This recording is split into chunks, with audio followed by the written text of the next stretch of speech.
No one took much notice when a group of 150 disgruntled Guarani tribespeople took control of the highest point in São Paulo, the peak of Jaraguá. The takeover, just before 4 a.m. on the 13th of September, was met with no resistance. One group seized the park gates and closed access, while another surrounded the TV antennas and allowed the security guard to leave at the end of his shift. For 2 days the Guarani sat in the same place that their ancestors had fled from slavery in the construction of the city, more than 4 centuries ago. They claimed that more of the land surrounding the peak should be theirs and want to stop privatization of state parks, but no one was listening. That was, until they turned off the TV signal. Reports differ on how many channels went off air, but when a large number of Greater São Paulo residents turned on their televisions that morning, expecting the usual diet of daytime chat shows and rolling news, all they got was static. When we go barefoot and semi-naked, the non-indigenous are critical. When we wear Nikes they are just as critical. Danilo Benitez. The Guarani people of Jaraguá are squeezed into the smallest parcel of indigenous land in Brazil, 2 tiny villages, Tico Paiao and Tico Itu, in the far north of Latin America's largest city. About 700 people live in tiny dirt floor houses on an area the size of 4 football fields.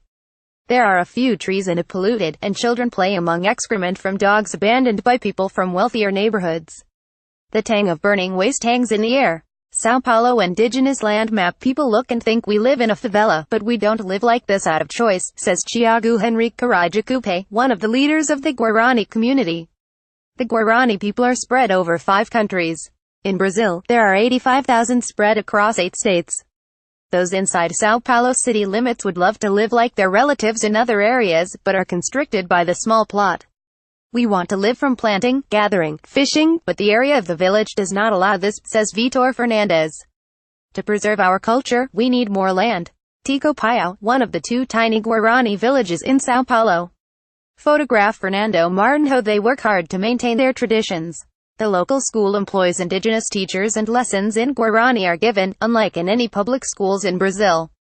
There is a village prayer house and many residents use traditional medicine, with local plants instead of prescription drugs. The children walk freely around the village, secure in the knowledge that the whole community is looking out for them. But striking the right balance between traditional and modern is not easy. When we go to this city barefoot and semi-naked, non-indigenous people are critical, says Danilo Benitez. But when we wear branded clothing, like Nike sneakers, they are just as critical, seeing it as a loss of indigenous identity. Tiago, who grew up in the village before the local school opened, says he was the target of constant prejudice during his childhood. I suffered a lot of physical aggression and was bullied at school, he recalls. In subjects featuring indigenous people, they are all pictured naked, like savages, as people who just fight and make war. Our classmates messed a lot with us because of that. Children from Tico Paiao. Photograph Fernando Martinho. When he got a job in a local bakery, his colleagues were just as bad. I was told not to bring the lice of the little Indians to work. The Guarani thought their situation was set to improve.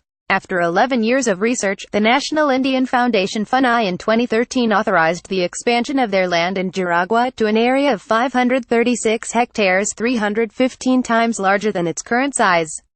But in August the federal government blocked the move due to the fact that the São Paulo state authorities had not been involved. Many saw this as the first step backwards in the demarcation of indigenous land since the end of Brazil's military dictatorship in 1985. The main force against increasing the Guarani's land in São Paulo is the state government, which runs the Jaraguá Park. State Justice Secretary Marcio Fernando Elias Rosa is calling for a compromise between the proposed expansion and the existing villages, and wants to see Guarani resettled outside the park.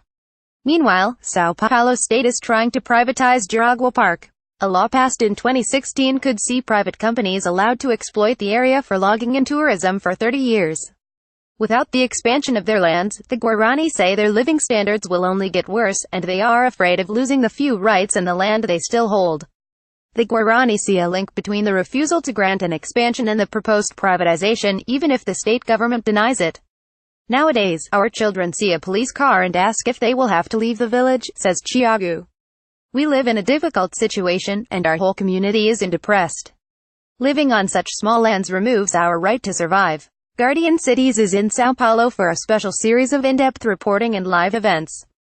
Share your experiences of the city in the comments below, on Facebook, Twitter and Instagram using Guarani in São Paulo, or by email to saopaulo.week@theguardian.com.